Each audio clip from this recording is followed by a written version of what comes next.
So let me tell you all a quick story about Vice News. Remember Vice News? I know, they don't matter. I allowed them to come and do a piece on me in the war room about 7 months ago now. I knew it would be a hit piece, of course. I'm a professional. But I also knew anyone with a brain would see through the hit piece and see the beauty of the war room and want to join. So I allowed them to come do a hit piece. And then I got interviewed by Piers Morgan. Ah, look, they're calling. It's our friends from Vice, but he can wait. Then I got interviewed by Piers Morgan, and he came at me hard, and all of the comments were saying, bro, Tate's a G. The Matrix tries to tell the world that everyone hates me, but the truth is, everyone actually loves me.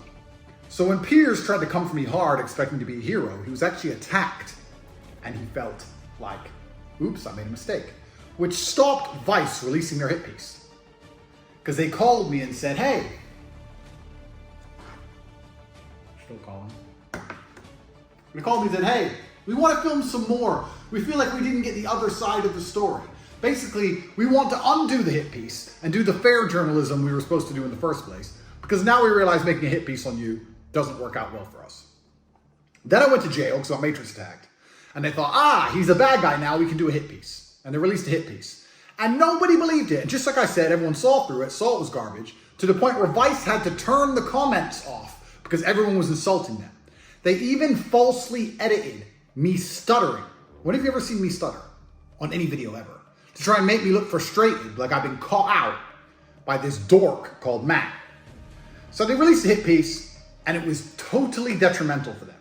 Nobody believed them, bombed their reputation even worse. Vice used to be something, and now they're completely off the deep end. Nobody gives a shit about them. Complete Matrix propaganda. So then I get released from jail. And now, Matt from Vice is begging me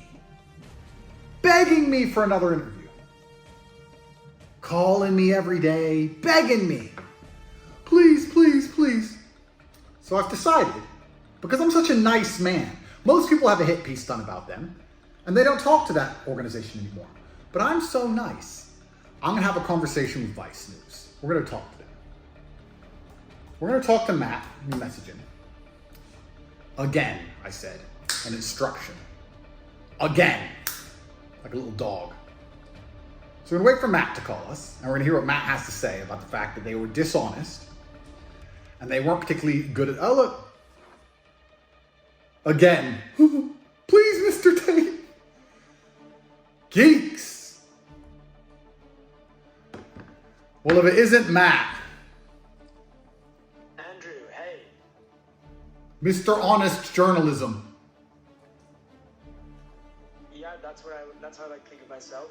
How are you? Are you in your house? It's a shame nobody else thinks of you that way, Matt. That's why you had to turn off the comments on your little video. Are you at home?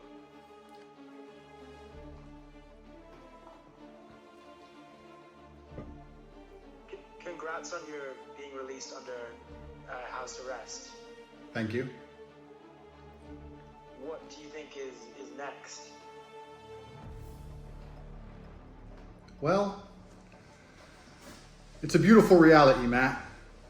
It's a beautiful life, and I'm clearly one of God's chosen ones.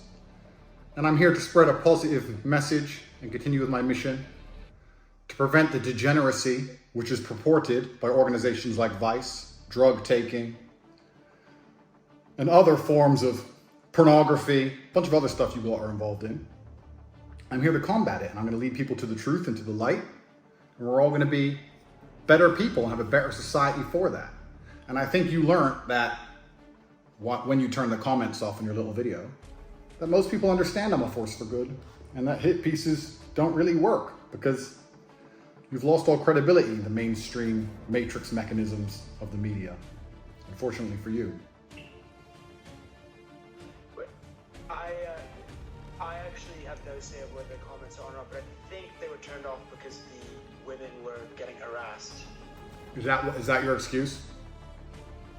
Well, that's what I think is the reason that they were turned off for. But anyway, regardless, I mean, look, the main reason I'm calling is I want to see whether you were up for doing another interview, not for Vice, but for the BBC.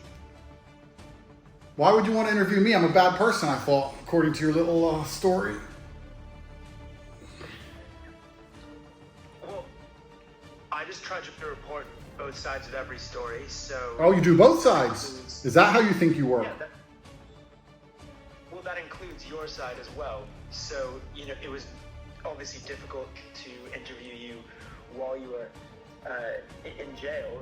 Now you're out, you know, we can actually have a chance to hear your side of things. Problem is, Matt, everyone on the planet wants to interview me. So the question is, why would I choose you when I have unlimited offers from people who are far more successful and better than you at the job? Because I'd be doing, and I'm not trying to disrespect you, I'm being honest, I'd be doing you a favor. Like, Matt, what's your last name? Shay. That name didn't matter until it was associated to mine. You do an interview with me, you matter for a little bit, but I can do an interview with anyone. So why would I do an interview with you? And this is genuinely a question. It's not an insult. I'm actually asking you why I would choose you when I have unlimited offers on the table. Because we have a history. We have a history of you doing dishonest journalism on me, so I would choose you. Interesting. Any journalist that you speak to is going to ask you the similar questions to the ones I asked you. I have no problem with your questions. Questions are not a problem. The reason that I want to do an interview with you, and of course you can do an interview with anyone you want, and you know, that's entirely your choice. I'm just, you know, one of the many people asking you, I guess, but we have a history and we got cut short last time, and there are still unanswered questions that I want to put to you. I can only tell you why I want to interview you, you know? Ultimately, it is your choice. It is my choice, isn't it? I get to choose which reporter in the world, all these reporters who want to say bad things about me, I get to choose which reporter on the planet gets to become relevant via proxy, because I am the most relevant person, and I get to do the charitable act of allowing somebody to sit next to me and ask me questions. It's kind of interesting. I need to think heavily about it. I can't just give out such a fantastic opportunity to disingenuous nobodies. It's something I need to think about. Do you work for the BBC now, or do you work for yourself? I'm an independent contractor, but it has to be broadcast somewhere, and I think the BBC is where it would go. But one thing I would say, though, is I spoke to the sartorial shooter, and he said that one of the things you might want is the chance to film it and record it yourself. Oh, you mean so you can't edit in stutters like you did with Vice to pretend that I was stuttering when I was answering questions? Is that why? I don't know what you're referring to. Yes, you do, Matt. The algorithm to make you become more famous and more viral. I'm not an expert on algorithms for social media platforms. I do not have most of them installed on my phone. I cannot control what a 15-year-old Singaporean decides to do when he chops me up and calls me names. I can't control that, and I wouldn't try to. When you search for your And I wouldn't try to. When you search for your name in Google, one of the associated terms, why then have the Romanian police said the investigation is ongoing? I'm not sure where you got that information from. I'm not sure who said it. Is there some kind of procedure that must be completed? I don't know. There has been a lot of bad Procedure that must be completed? I don't know. There has been a lot of bad I can't control that, and I wouldn't try to. When you search for your Procedure that must be completed? I don't know. There has been a lot of bad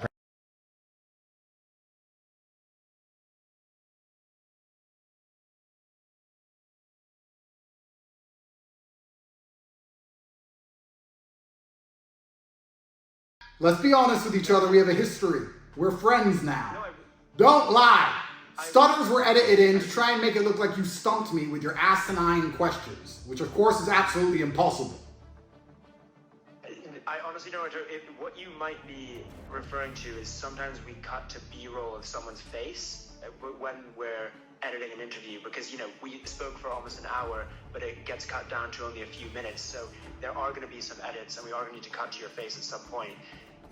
You dishonestly edited. Okay, we agree. Well, we edit.